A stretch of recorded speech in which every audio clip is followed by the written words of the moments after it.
우리 하나님 말씀 마가복음 11장 20절로 25절 말씀입니다. 마가복음 11장 20절 말씀부터 함께 우리 한 목소리로 합독합니다.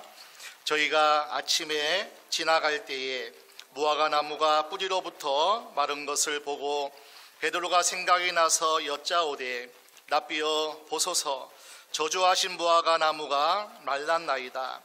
예수께서 대답하여 저희에게 이르시되 하나님을 믿으라.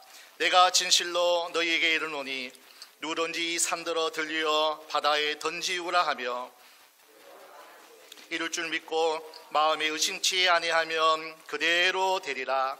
그러므로 내가 너희에게 말하노니 무엇이든지 기도하고 구하는 것은 받은 줄로 믿으라. 그리하면 너희에게 그대로 되리라. 서서 기도할 때 아무에게나 혐의가 있거든 용서하라. 그리하여야 하늘에 계신 너희 아버지도 너희 허물을 사하여 주시리라 하시라. 아멘. 3월 첫 주입니다. 이제 봄 기운이 점점 가까이 들려오는 때이기도 합니다. 아침 저녁으로는 아직 쌀쌀하지만은 여러분, 우리 교회 안에서는 봄을 지금 느끼고 있습니다. 앞에 있는 꽃이 무슨 꽃인지 아세요? 그냥 마른 막대기를 꽂은 것 같았는데 2주 전인가요? 그런데 벚꽃이 활짝 봄 기운이 우리 성전에 뒤덮고 있습니다. 꽃을 한번 보셨어요? 한번 감상해 보세요. 생명이 없는 나무 같은데 그 나무가 물을 흡수하더니만 아주 이제 시들어가는 그런 과정에 있을 정도로 봄 기운이 우리 교회에 가득하고 있습니다. 바라기는 아직은 이 시기가 그렇게 봄 기운을 즐기고 축제 같은 그런 봄을 맞이하는 때는 아직은 아닌 것 같습니다. 그러나 세상은 자연의 모든 이치는 봄이 되면 또 새 생명이 또 새싹이 또 줄기가 나고 잎이 피고 또 잎이 나고 결국에는 꽃피고 열매를 맺는 그런 아름다운 하나님의 축복의 역사는 계속되어집니다. 여러분 마음에도 우리 하나님의 기운이, 생명의 기운이 충만하게 넘쳐서 너희가 생명을 얻고 또 그 생명을 얻은 자는 풍성하게 얻으려고 하나님이 이 땅에 예수님을 보내셨다. 요한복음 10장 10절의 말씀대로 그가 온 것은 생명을 얻게 하고 그 생명을 통해서 풍성히 얻게 하려 합니다. 이 놀라운 축복이 우리 교회에, 우리 새생명교회로부터 흘러 여러분에게 넘치기를, 특별히 가정과 여러분 자녀에게 넘치기를 주의 이름으로 축원합니다. 내 생에 가장 큰 스포츠 축제가 있다면 88 올림픽과 2002 그죠? 월드컵일 거예요. 그 가운데서도 직접 참여하고 함께 즐겼던 가장 큰 축제는 뭐니 해도 월드컵, 2002년 월드컵 같습니다. 그 선수가 뛰는 그 현장에는 가보지 못했지만은 큰 경기장에 모여서 함께 스크린을 보면서 외치고 우리도 아이들을 데리고 함께 참여했던 그런 시간이, 그런 축제가 바로 2002년 한일 월드컵이었습니다. 2002년 월드컵 생각하면 바로 생각나는 한 사람이 있죠. 히딩크 감독입니다. 월드컵을 1년 6개월 정도 앞두고 감독으로 부임을 합니다.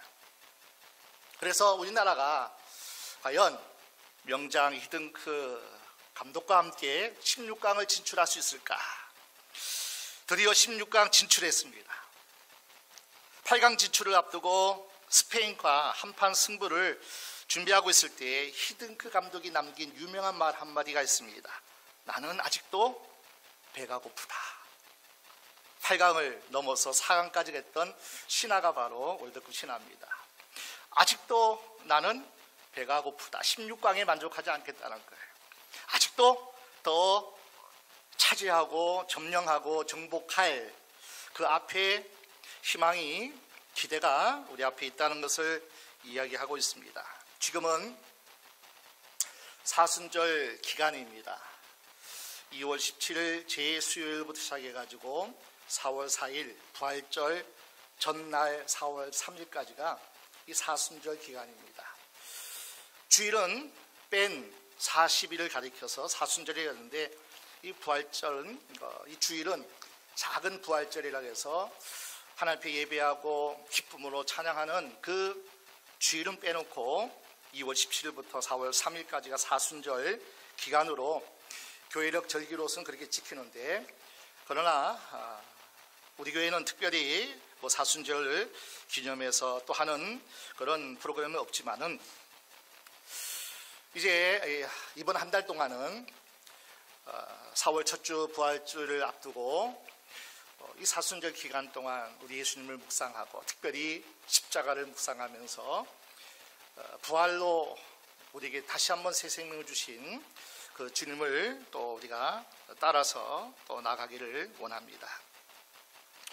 예수님은 오늘 마가복음 11장 말씀 보면은 곧 십자가를 지셔야 하실 것을 아시고 예루살렘의 나귀를 타고 입성하십니다.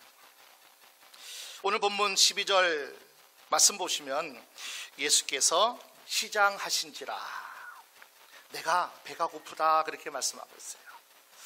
우리 주님도 육신을 입고 이 땅에 오셔서 육신으로 사는 분이시기 때문에 먹어야 됩니다. 떡을 먹고 빵을 먹고 배가 주지신지라 시장하신지라 배가 고프다 그렇게 말씀합니다.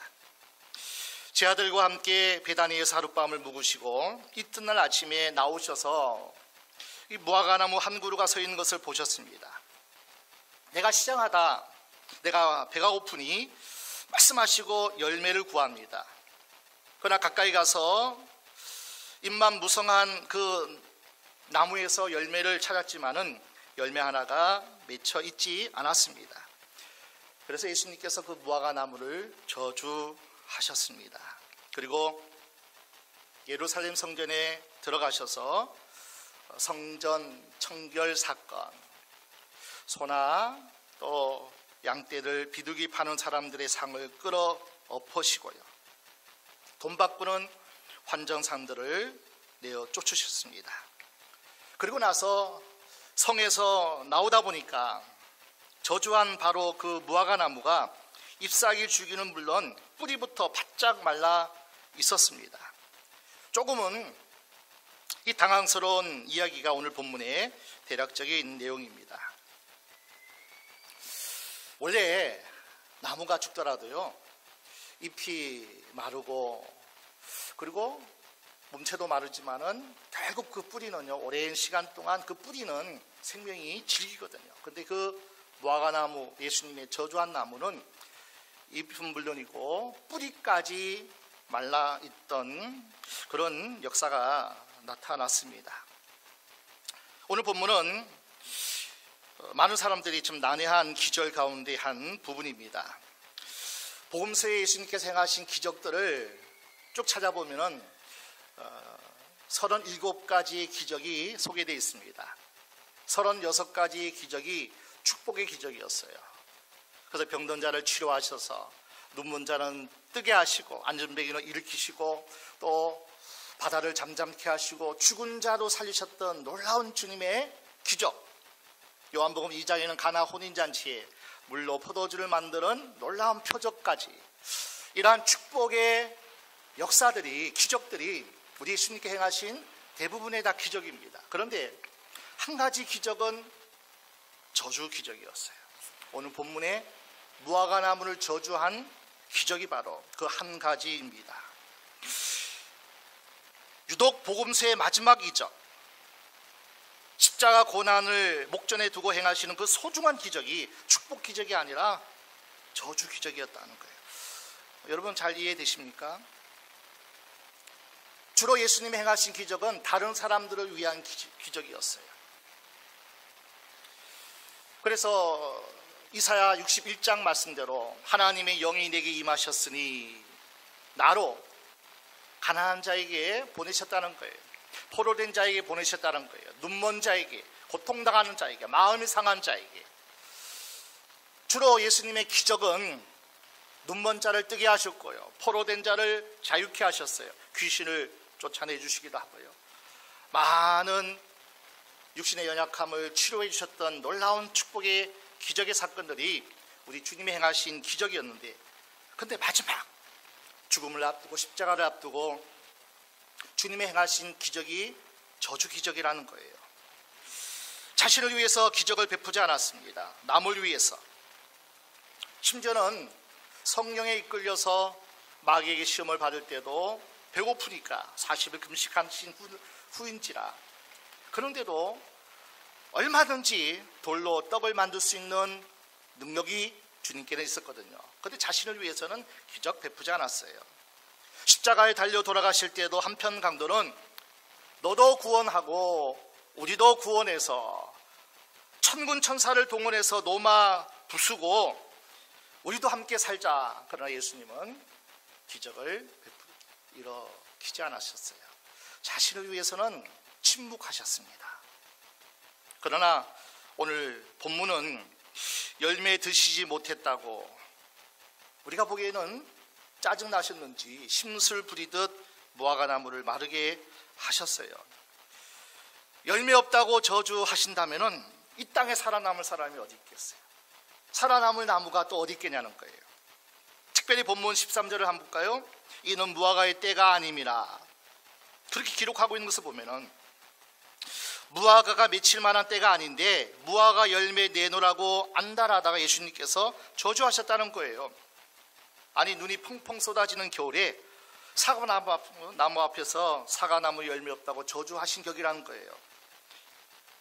영하 20도 혹한 속에서 배나무 앞에서 너 왜 배에 열매 없냐 하시면서 저주하신 그런 격이라는 거예요. 뿐만 아니라 나무 뿌리로부터 전체가 다 말라버렸습니다. 이해가 안 가는, 납득이 안 되는 사건이기도 합니다. 여러분 혹이요, 성경 읽다가 이해가 안 되고 도대체 하나님이 그러실까 하는 그런 난해의 구절이 있다면 어떻게 생각하면 옳은가 하면은, 이 성경 속에, 이 말씀 속에 신비한 하나님의 뜻이 담겨 있는 구절이구나. 이해가 안 되면 그렇게 이해하셔야 돼요. 내가 알지 못하는 굉장한 의미가 담겨져 있구나. 그렇게 생각하면 틀림이 없어요. 그래서 비유로 말씀하시기도 하고 쉽게 풀이해서 우리에게 말씀을 전하실 때도 있지만은 이해 안 되는 그런 사건들이 성경에는 많이 기록되어 있습니다. 오늘 우리 본문을 읽을 때 쉽게 안 되는 이유가 있습니다. 지중해 주변 땅에서는 그들의 어떤 음료나 또 여러 가지 그들의 의식주를 해결할 수 있는 음식 중에서 포도나무 열매라든지 무화과나무 열매, 이것을 먹고 그것을 취해가지고 또 살아가는 이 지중해 해변 사람들의 어떤 모습을 보게 되면은, 이스라엘에서는 4월부터 10월까지는 여름철입니다. 건기, 여름철에 5번 정도 무화과 열매가 맺힌다는 겁니다. 한 번도 아니고 5번 열매를 맺히는데, 그리고 10월 이후에 겨울, 그 정도는 6개월 정도는 앙상한 가지로, 즉 우리 겨울철을 보내게 됩니다. 그래서 6월절이 있는 4월이 시작되면은 그때 잎이 피고, 무화과나무는 특성이 뭐냐면은 잎이 피는 동시에 열매를 동시에 맺게 된다는 그런 특성이 있습니다. 그러니 잎만 무성하니까 열매도 함께 있겠다. 비록 4월이지만은 6월절 시간이지만은 그래도 빠른 열매를 맺는 데는요, 무화과 열매가 맺혀지기도 하거든요. 그래서 첫 열매를 따고 두 번째, 세 번째, 네 번째, 5번째 열매를 무화과 나무는 열매를 맺는다 그럽니다. 그런데 첫 열매가 대단히 중요하다는 거예요. 그 첫 열매를 따지 않으면 두 번째, 세 번째, 네 번째, 5번째 열매도 맺지를 못한대요. 근데 그 첫 열매는 작대요. 우리가 먹는 무화과 열매처럼 탐스럽고 보기도 좋고 향도 좋고 크기도 좋은 그런 어떤 두 번째부터 다섯 번째까지는 그런 열매지만은 첫 번째는 좀 크기도 작고 또 여러 가지 흡족한 열매가 아니라고 합니다. 그래서 시브리어로 보면은 그 첫 번째 무화과 나무 열매를 파게라 그렇게 이름하고요. 두 번째, 다섯 번째까지는 테나 열매라 그럽니다. 성경은 무화과 열매라고만 하기 때문에 파게인지 또 잘 탐스럽게 먹을 만한 두 번째 이하의 테나 열매인지를 정확하게 기록하지 않았는데 아마 분명 그 파게의 열매를 주님께서 첫 열매를 찾으셨다는 것을 우리가 미루어 짐작할 수 있습니다. 하나님은 참 첫 열매를 참 귀하게 여기셔요. 첫 열매가 생겨지고 그 열매가 따지고 그 다음부터 또 많은 열매를 맺어지는 하나님의 미랄의 예수님의 교훈처럼 무화과나무도요 첫 열매 보기도 안 좋고 먹음직지 않는 많은 사람에게 그렇게 호감이 없는 그 첫 열매는 따야만 그 첫 열매가 잘 맺어져야만 그 다음에 탐스러운 무화과나무가 맺어지듯이 하나님은 이스라엘 민족은 무화과나무라 그렇게 비유하시면서 이 무화과나무는 이스라엘이거든요. 이스라엘 백성이기도 하고 그리고 오늘 저와 여러분 모든 하나님이 믿는 사람들을 가리켜서 이 무화과나무를 상징하고 있습니다. 그렇기 때문에 첫 열매는 가문의 첫 개척자는 그렇게 탐스럽고 그렇게 흠모할 만한 그런 열매가 없을 수도 있어요. 그러나 첫 열매는 반드시 맺어져야 돼요. 그 첫 열매는 반드시 우리 손에 들려지고 그 역할을 감당해야만 그 다음 열매가 탐스럽게 맺어지는 것처럼 이스라엘은 모든 민족의 모든 열방의 첫 열매 역할을 감당해야 되는 그런 나무예요. 잎사귀만 무성하고 파괴라는 첫 열매가 그에게는 없었어요. 오늘 우리도 마찬가지죠. 첫 열매 같은 오늘 저와 여러분들이 잘 맺어지고 비록 우리 때에는 이렇게 활짝 피고 또 활짝 많은 사람이 탐스러운 그런 열매들은 우리가 보기 힘들지라도 그 다음 열매는 아니라는 거예요. 오늘 이 말씀을 우리가 보게 되면은 그러한 뜻을 알게 되면은 주님께서 파괴를 찾으셨지만은 파괴마저도 없었던 그 열매가 전혀 맺지 않는 그 무화과나무를 하나님은 저주하셨습니다.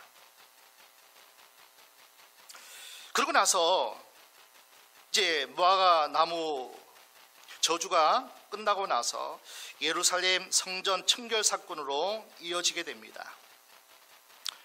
그 사건과 이 사건은 분명히 다른 사건인데 15절로 18절 말씀은 성전 청결 사건이거든요. 또 성전 정화 사건이 끝난 다음에 또 무화과나무에 대해서 제 아들과 함께 이야기하면서 또 주님의 말씀을 이끌어 가시는데 그 중간에 왜 성전 청결 사건이 기록되어 있냐는 거예요. 이 무화과나무 저주 사건을 보고 성전 청결 사건을 해석해야 제대로 된 해석을 할 수 있다는 거예요. 그리고 무화과나무 저주 사건이 우리에게 그것이 이해되지 못하면 성전 정화 청결 사건도 이해할 수 없는 그런 맥락에서 이 구조는 그렇게 짜여 있다는 겁니다. 무화과나무가 입만 무성했다는 이야기는 당시 성전에서 행해지는 모든 종교의 행위들, 이스라엘의 교권주의자들, 당시 이스라엘 백성들, 하나님을 믿는 진정한 신앙, 진정한 믿음이 그들에게는 없었다는 거예요. 입만 무성하다는 거예요. 겉만 화려한 그런 제사 행위들은 많이 있었지만 진정한 믿음의 하나님이 받으시는, 하나님이 기억하시고 축복하실 만한 그런 하나님의 예배는 없다는 거예요. 오늘 교회를 바라보면서 이 시대, 재난 시대를 바라보면서 한국교회 성도를 보시면서 야, 내가 너를 볼 때에 내가 행복하다. 어떻게 그렇게 탐스럽니? 정말 흠모할 만하다. 배가 부르다. 기쁘다.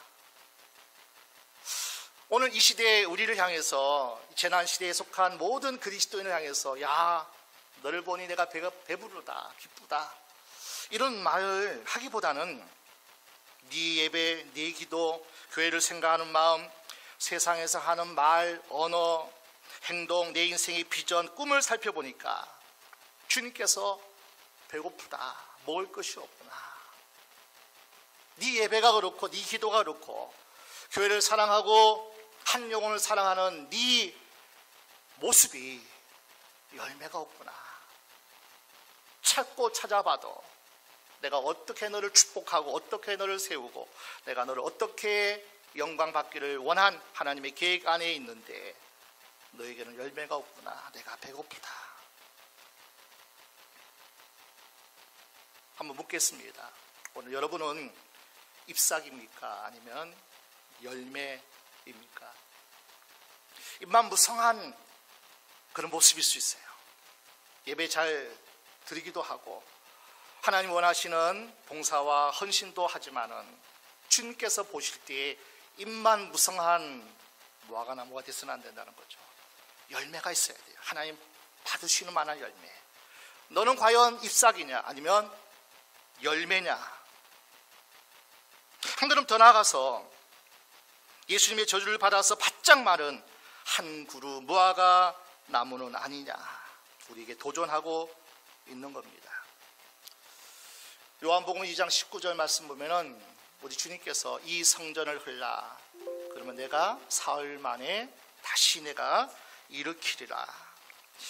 메말라 버린 예루살렘 성전 종교, 앞으로 하나님께서 그 성전을 다 무너뜨리고 예수님 십자가에 달려 돌아가시고 부활하신 것을 말씀하시면서 예수 없는 제사, 하나님이 찾으시고 하나님이 기뻐 받으시는 그런 믿음의 제사가 아니면 그것은 다 내가 흘어버리고 다시 예수 있는, 믿음 있는, 하나님이 기뻐하시는 그러한 제사가 있는 그런 예배를 내가 세우겠다고 말씀합니다. 이제 양을 잡아서 드리는 제사가 사라지고 십자가 피공로로 예배하는 날이 올 것이다. 이 성전은 돌 위에 하나도 놓이지 않을 정도로 또 완전히 메마르게 될 것이지만, 무너지게 될 것이지만은, 그러나 세계의 도처에서 주님의, 예수님의 몸된 교회가 세워지게 될 것이다. 이 엄청난 사건을 주님께서 계시하고 있는 거예요. 예언하고 있는 거예요. 장차 내가 일으키고 내가 세워야 할 주님의 몸된 교회, 신약교회죠. 예수의 피로 구원받아서 예수의 피 의지해서 주님의 보좌 앞으로 나가는 그러한 거룩한 영과 진리의 예배, 주님의 몸된 교회를 세워서 그 예배를 내가 다시 세울 것이다. 이미 2000년 전에 주님으로부터 그 계시가 우리에게 주신 바 된 겁니다. 예수 없는 율법 잎사귀에 불과합니다. 예수 없는 제사장 종교는 잎사귀입니다. 예수가 없는, 예수 중심이 아닌, 하나님 나라 중심이 아닌 우리의 신앙은 종교 행위일 수는 있지만은 진정한 하나님을 믿는 믿음은 아니라고 하는 겁니다. 우리 예수님께서 육신의 배가 고파서 내가 배고프다, 이 말씀만은 아니라는 거예요. 예수 십자가 없는 구원은 없다. 길과 진리와 생명 대신 나로 말미암지 않고는 아버지께로 올 자가 없다. 내가 배고프다. 우리 예수님께서 배가 고프다 시작하시단 말이 도대체 어떤 의미일까 더 우리가 바라보면은 진정한 예배, 진실한 교회, 진실한 성도 보고 싶다고 하는 거예요.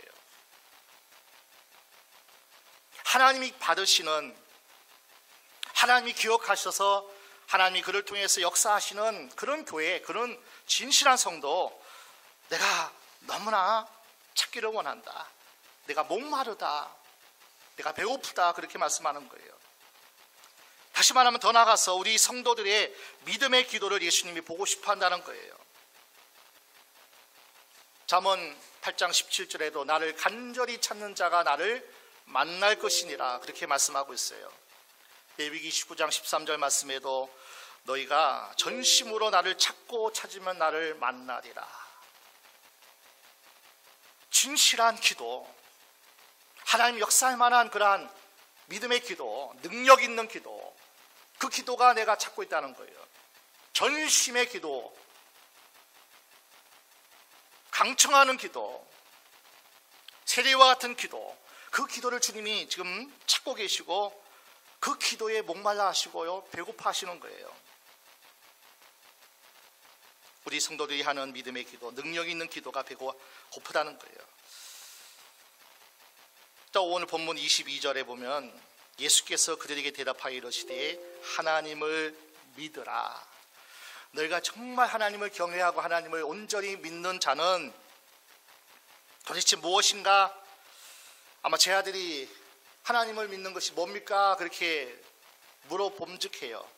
그 다음에 대답이 23절, 24절입니다. 23절 볼까요? 내가 진실로 너희에게 이르노니 누구든지 이 산더러 들리어 바다에 던지우라 하며 그 말하는 것이 이룰 줄 믿고 마음에 의심치 아니하면 그대로 되리라. 세상에 어떤 위기가 있어도 태산 같은 문제, 위기, 재난의 위기가 너에게 찾아온다 할지라도 진실한 그리스도인들이 진실하게 기도하면 그대로 되리라. 아멘. 믿음의 말로 선포하고 확신 가지고 이루어질 줄 믿으면 그대로 되리라. 이게 하나님을 믿는 거예요. 예수님께 하나님을 믿어라 그렇게 하신 말씀 가운데 도대체 하나님을 믿는 것이 무엇일까? 아마 제 아들이 반문했을 거예요. 도대체 하나님을 믿는 믿음이 뭡니까? 이 산들어 들리어 바다에 던져지라 해도 말도 안 되는 그런 기도를 할지라도 하나님이 받으시고 하나님이 기억하시면 그대로 되리라. 24절입니다. 그러므로 내가 너희에게 말하노니 무엇이든지 기도하고 구하는 것은 받은 줄로 믿어라. 그리하면 너희에게 그대로 되리라. 여러분 23절, 24절의 똑같은 말씀으로 매듭을 짓고 있습니다. 마침 동사가 같아요. 그대로 되리라. 그대로 되리라. 어디서 많이 들어본 말씀 아닌가요? 하나님이 이 세상을 창조하실 때에 땅이 혼돈했어요. 흑암, 깊은 흑암이 있어요. 공허한 이 세상을 창조하실 때에 주님께서 말씀하셨어요. 빛이 있으라. 묻히 드러나라. 하나님께서 창조 사역 가운데 하나님의 능력으로 말씀을 선포하시니까 그대로 되니라. 아멘. 창세기 1장 9절을 함께 보겠습니다. 창세기 1장 9절입니다. 하나님이 가라사대 천하의 물이 한 곳으로 모이고 물이 드러나라 하심에 그대로 되리라. 30절 한번 볼까요? 1장 30절. 창세기 1장 30절.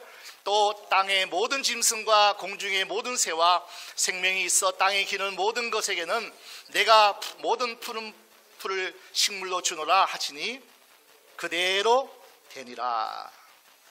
말씀하시니 그대로 되니라. 반복적으로 등장하는 말 아니에요? 우주 만물을 창조하실 때도 하나님 말씀하시니 그대로 되니라. 너희가 기도하면, 진실된 성도가 진실된 기도하면 뭐라고 말씀해요? 이 산더러 바다에 던지오라 해도 말도 안 되는, 어떻게 산을 던집니까? 바다에 오염되게요. 말도 안 되는 과장법이에요. 그럴지라도 너희가 기도하는 것은 하나님이 받으시기만 하면 그대로 되게 하는 역사가 나에게 있다는 거예요. 하나님에게 있다는 거예요. 그 놀라운 권세를 하나님이 우리에게 주셨어요. 너희가 기도하면, 24절 다시 한번 볼까요? 마가복음 11장 24절, 23절을 이어서 24절 직접 주님께서 풀어 말씀합니다. 그러므로 내가 너희에게 말하노니 무엇이든지 기도하고 구하는 것은 받은 줄로 믿어라. 그리하면 너희에게 그대로 되리라. 재난의 시대를 위해서 기도하면 그대로 되리라. 아멘. 기도의 권세, 기도의 책임, 기도의 능력을 우리에게 말씀하고 있어요. 너희는 기도해야 돼. 책임이 있어. 기도하는 권세가 얼마나 대단한지 아니? 하늘 문을 닫고 여는 권세야. 너희가 푸는 대로, 너희가 매는 대로 내가 그대로 매고 풀어주리라. 특별히 너희가 합심해서 기도하면 내가 하늘에서 듣고 그대로 하겠다는 거예요. 기도의 권세가 어마어마한 권세예요. 하나님이 일하시는 권세예요. 그리고 기도의 능력은 놀랍습니다. 열매가 맺어져요. 역사가 나타나요. 기적이 일어나요. 우리는 할 수 없고 우리는 절대로 안 돼도 하나님께 기도하면 하나님이 일하시고 하나님이 말씀하시면 그대로 될 줄로 믿습니다. 우리의 믿음이 없으면 어떤지 알아요? 매일 기도하고도요, 내 곁에 일어나는 모든 일들이 우연히 일어나는 일상처럼 느끼며 살 때가 많습니다. 그러나 여러분 꼭 기억하세요. 우리의 진실한 기도가 없고 겉만 핥는 그런 얕은 기도 말고요, 깊은 기도를 했는데 왜 이런 기적과 표적이 나타나지 않을까요?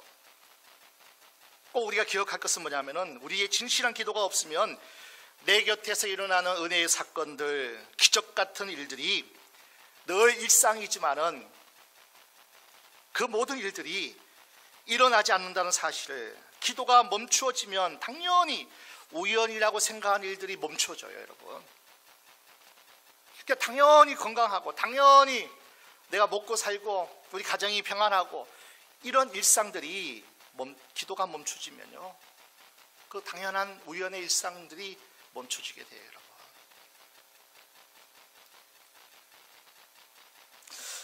우리의 기도 나라를 살립니다. 우리의 기도가 교회를 살린다는 겁니다. 내 기도가 메말라 있으면 나라가 메마르다는 거예요. 교회를 향한 우리의 열정의 기도가 메말라 있으면 내가 섬기는 교회가 말라 뿌리까지 말라 죽는다는 거예요. 한국 교회가 마르고 이 땅에 그리스도인들이 빛이 사라지고 소금이 말라버린다는 거예요. 기도가 멈추면, 하나님이 바르시는 기도의 권세를 사용하지 않고 기도의 능력을 맛보지 않으면 교회가 말라버려요. 우리 가정이 말라버려요. 우리 자녀 자손이 말라버린다는 거예요. 내가 내 자녀들을 위하여 진실하게 기도하면 죽었던 영혼도 살아납니다. 기도가 멈추어지면 내 자식이 마른다는 거예요. 내 직장과 사업이 진실한 기도가 있으면 하나님이 보존해 주셔요. 열어주셔요. 하나님이 해결하시고 축복해 주셔요. 그러나 멈추면 직장과 사업이 마르게 된다는 거예요. 바짝 말라버린다는 거예요. 우리가 파수꾼이에요. 우리가 기도의 영적 용사로서 하나님 앞에 그 기도가 얼마나 위대한 기도인지 아십니까? 악한 어둠의 마귀의 세력은 물리치는 거고요. 그래서 이스라엘 백성들이 큰 위기 앞에서도, 풍전등화 같은 위기 가운데서도 나라를 위해서 온 백성이 함께 모여 기도하면 하나님이 일하셨어요. 하나님이 역사하셨어요. 하나님이 구원해 주셨다는 거예요. 하나님의 자녀들이 어떻게 기도하느냐 여하에 따라서 나라가 죽고 사는 거예요. 하나님의 자녀들이 어떻게 그리스도인이 기도하느냐에 따라서 교회가 살고 죽고, 가정이 살고 죽고, 하나님의 자녀들이 죽고 살 수 있는 그 권세가 기도하느냐 안 하느냐에 따라 달려있다는 거예요. 우리의 기도가 멈춰지면 다 말라버립니다. 예수님이 말씀하여요. 너 내 나라를 살려라. 내가 꿈꾸는 너에게 비전을 준 그 나라, 하나님의 나라를 왜 살리지 않느냐? 왜 세우지 않느냐? 얼마나 많은 사람이 병들어 있는데, 얼마나 많은 사람들이 마음이 상한데, 얼마나 많은 가정들이 깨어져 있는데 왜 그 가정을, 왜 그 영혼을 왜 살리고 세우지 않느냐? 하나님은 오늘 우리에게 너희 기도가 살고 죽는 권세가 있다고 말씀합니다. 오늘 주님께서 우리에게 말씀하시는 거예요. 이 어마어마한 권세를 왜 활용하지 않느냐? 오늘 우리 모든 사람들은요, 위기를 느끼고요, 위기를 말합니다. 위기야, 재난의 시대야. 이 모든 것들이 우리만 겪는 게 아니라 세계 팬데믹 때문에 어쩔 수 없어. 시대가, 사회가 그래서 어쩔 수 없어 그렇게라고만 느낍니다. 그러나 성경은 이렇게 말합니다. 믿음의 눈을 들어서 역사를 보면 그 모든 것이 네 믿음이 약해서야. 왜 놀래? 왜 쪼그라들어? 왜 주저앉아 있어? 왜 낙심하고 절망해? 네 믿음이 연약했어야. 재난이 문제가 아니라는 거예요. 위기가 아니라는 거예요. 네 믿음이 연약해져서, 네 기도가 부족해서 하나님을 믿는 내 신앙이 메말라서 일어나는 그런 현상이고 그러한 것이야. 실제로는 다 어렵지요. 실제로는 우리가 위기 가운데 있죠. 그러나 그 위기 가운데서도 우뚝 서는 사람이 있어요. 죽은 것 같은데 다시 살아나서 큰 나무가 되어서 잎이 피고 열매 맺는 사람도 있다는 거예요. 많은 사람들이 이 위기 시대에, 많은 그리스도인이 이 위기 재난 시대 때에 다 열매를 잃어버리고 빼앗겼어요. 당장 성령의 열매, 사랑, 희락, 화평, 오래 참음, 자비, 양선, 충성, 온유와 절제 같은 이 성령의 열매들이 참지를 못해요. 절제가 안 돼요. 왜 이렇게 용서가 안 돼요? 왜 이렇게 자비가 없어요? 하나님의 사랑이 부어지고 하나님의 성령이 나를 붙잡고 계시면 기도할 때 그것이 임하잖아요. 미워하지 않고 사랑할 수 있는 능력이 어디서 나와요? 기도할 때 성령이 충만하게 임할 때 그 열매가 맺어지는데 많은 그리스도인이 다 잃어버리고 다 메말라 있어요. 사랑이 메말라 있어요. 자비, 양선, 충성, 온유, 절제 다 메말라 있어요. 메말른 인생은요, 미움밖에는 안 나가요. 저주밖에는 안 나간다니까요. 다 네 탓이고 원망밖에는 없다는 거예요. 그 모습 보면서 주님은 나는 배가 고프다. 오늘 주님은 우리에게 말씀하고 있습니다. 한국교회가 많은 부흥을 일으켰죠. 겉은 화려합니다. 그러나 하나님이 말씀하시는 것 같아요. 속빈 강정 아니냐? 실제는 에스겔 골짜기에 생명이 없는 죽은 마른 뼈 같은 존재들 아니냐? 세상의 영향력을 다 잃어버렸다는 거예요. 세상에 사람들이 교회를 조롱하고 있다는 거예요. 다 마귀의 밥이 돼가지고 능력이 없으니, 힘이 없으니 마귀가 유혹하는 대로 끌려가요. 마귀가 공간하고 협박하고 우리에게 행하는 모든 일들을 우리는 무서워하고 그 문제 앞에 벌벌 떠는 약한 그리스도인이 너무나 많다는 거예요.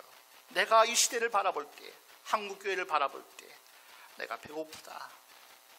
내가 배고프다. 하나님께서 성전을 향해 기대하셨던 그 열매가 뭡니까? 우리 17절 함께 보겠습니다. 17절 본문이에요. 이에 가르쳐 이르시되 기록된 바 내 집은 만민의 기도하는 집이라 칭함을 받으리라고 하지 아니하였느냐? 너희는 강도의 구절을 만들었도다 하시매. 이사야 56장 말씀에 주님께서 이 말씀을 들어서 내 집은 모든 만민이 기도하는 집이다.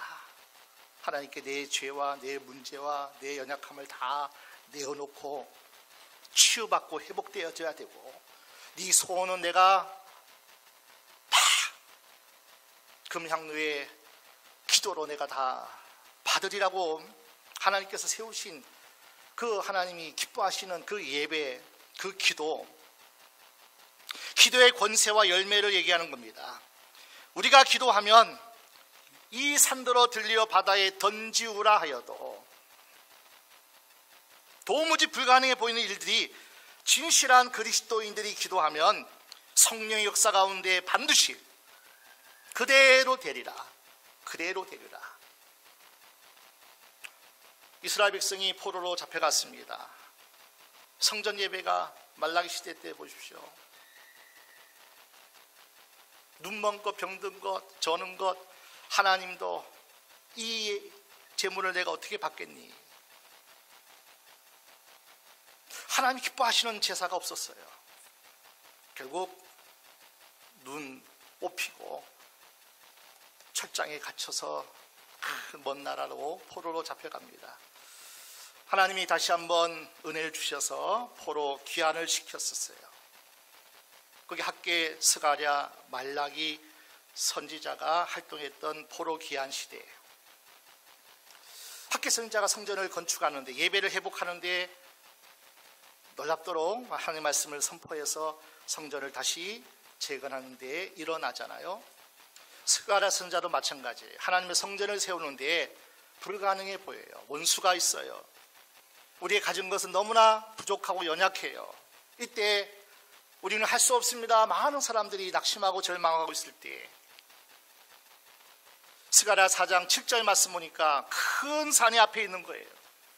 큰 산이, 큰 문제가 우리 앞에 있는 거예요. 우리 스가랴 4장 7절 말씀 보겠습니다.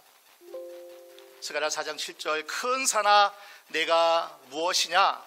내가 스룹바벨 앞에서 평지가 되리라. 아멘. 큰 산이 우리 앞에 있어요. 큰 재난 위기가 우리 앞에 있어요. 성전 건축하는 거, 하나님의 교회를 세우고 그 한 영혼 세우는 것이 쉽지 않습니다. 마귀와의 싸움이기 때문에 뿌리 10개예요. 머리가 7개. 그 마귀의 지혜를 따라가나요? 마귀의 힘을 따라갈 수 있나요? 그 한 영혼을 살리고 세우는 일에 우리의 힘으로는 안 되죠.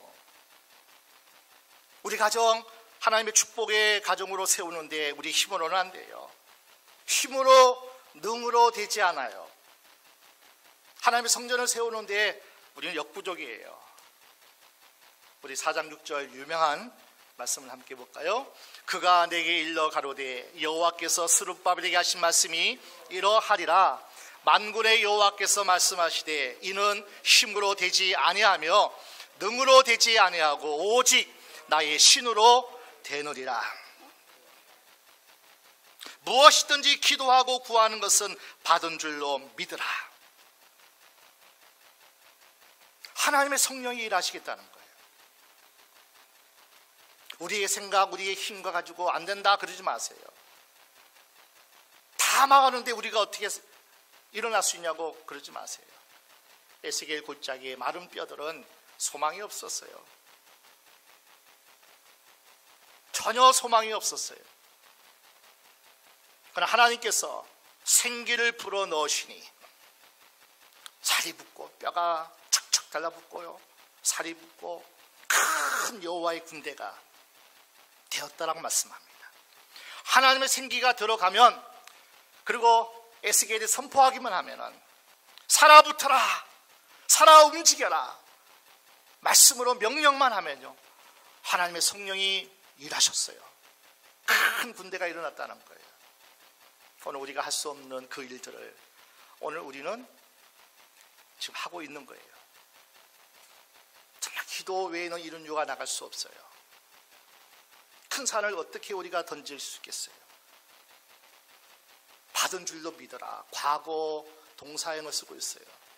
아니 지금 기도하면 응답이 오든지, 지금 기도하면 급하면 하나님이 기도하는 중에 응답을 하시든지 그래야 되는데 이미 받은 줄로 믿으래요.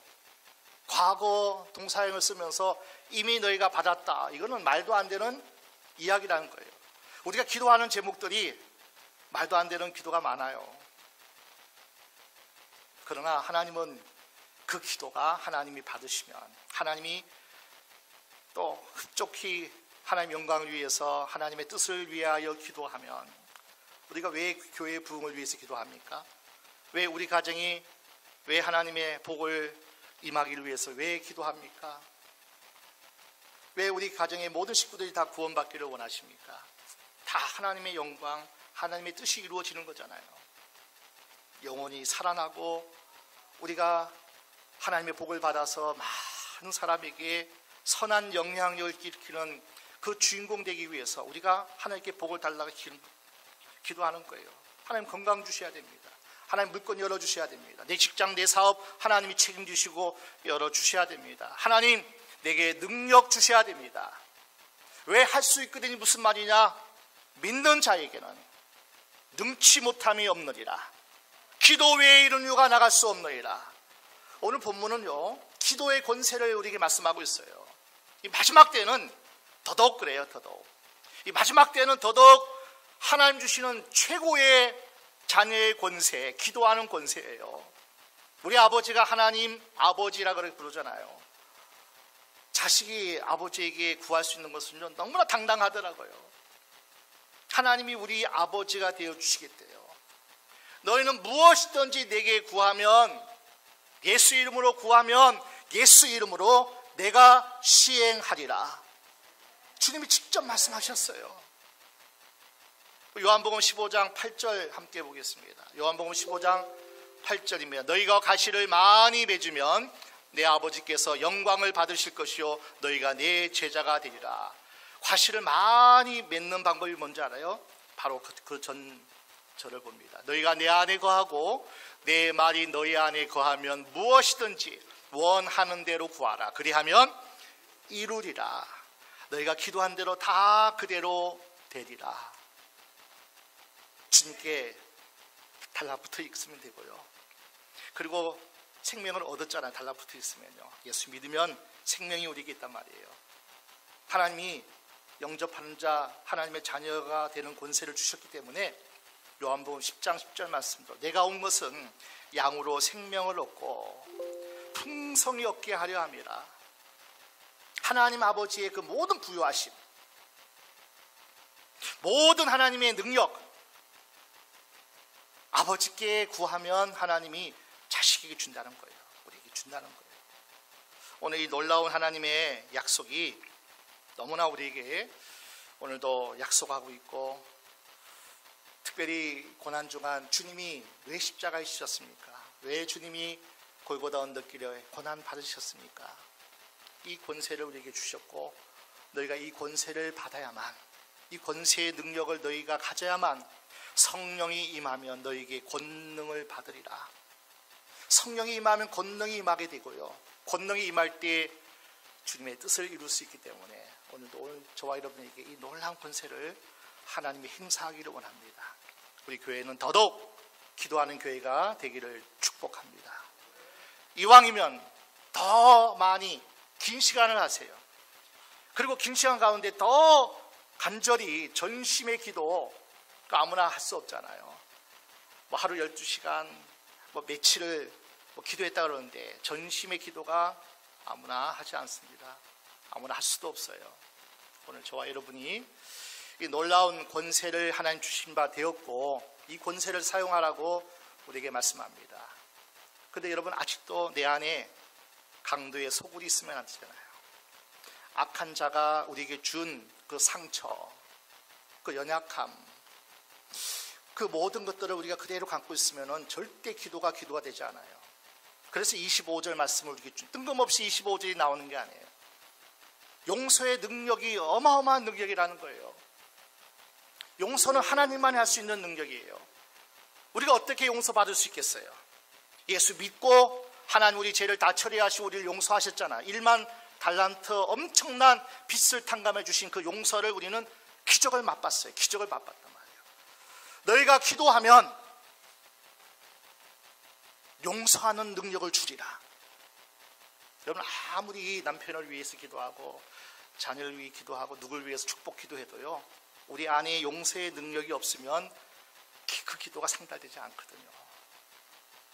가장 기적 가운데 또 기적이 뭐냐면은 용서하는 기도의 기적이거든요. 그래서 25절 다시 한번 보겠습니다. 서서 기도할 때 아무에게나 혐의가 있거든 용서하라. 그리하여야 하늘에 계신 너희 아버지도 너희 허물을 사하여 주시리라 하셨더라. 우리 안에 응어를 진 거 많잖아요. 상처 많잖아요. 좋지 않은 감정, 쓴뿌리가 많잖아요. 이거 다 제거해야 되거든요. 다 뽑아야 되거든요. 이거 다 처리하고 뽑아버리고 치유되지 않으면 온전한 하나님의 용서를 받아지지도 않고요. 그리고 받았을지라도 진정한 용서의 능력이 우리에게 있기 위해서는 많은 기도가 필요해요. 많은 시간이 필요해요.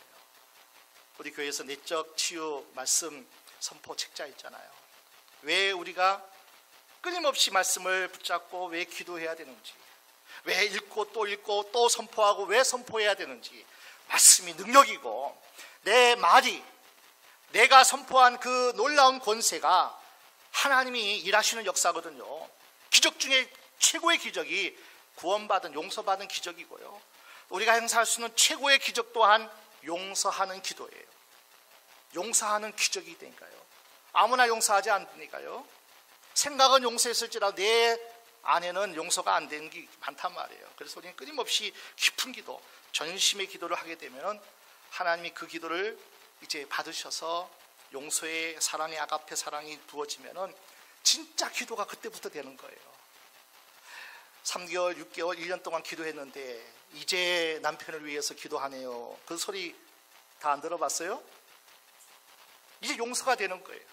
용서의 기적이 이제 나타나는 거예요. 그때부터 남편을 향한, 또 나를 힘들게 한 그 사람들을 축복하는 모든 기도가 하나님이 받으시는 기도가 되는 줄로 믿습니다. 오늘 저와 여러분이 기도하는 것은 받은 줄로 믿으라. 그리하면 그대로 되리라. 하나님이 하시면 다 될 줄로 믿습니다. 하나님이 하시면 완벽하게 돼요. 우리 교회 역사도 그래요. 여러분의 가정의 역사도 마찬가지예요. 우리 개인의 역사도 다 돌아보세요. 기적 아닙니까? 기적 아니에요? 교회가 이곳에 온 것도, 여러분의 가정이 세워져 나가는 모든 가정도 하나님이 일하심이에요. 하나님이 여기까지 인도하셨고 앞으로도 기도하는 교회를 통해서, 기도하는 가정, 기도하는 여러분을 통해서 이 놀라운 그대로 되리라 역사가 충만하게 임할 줄로 믿습니다. 이러한 놀라운 권세를 마음껏 사용하시고 마음껏 하나님의 축복을 받는 귀한 아름다운 하나님의 사람 되어지시길 주의 이름으로 축원합니다.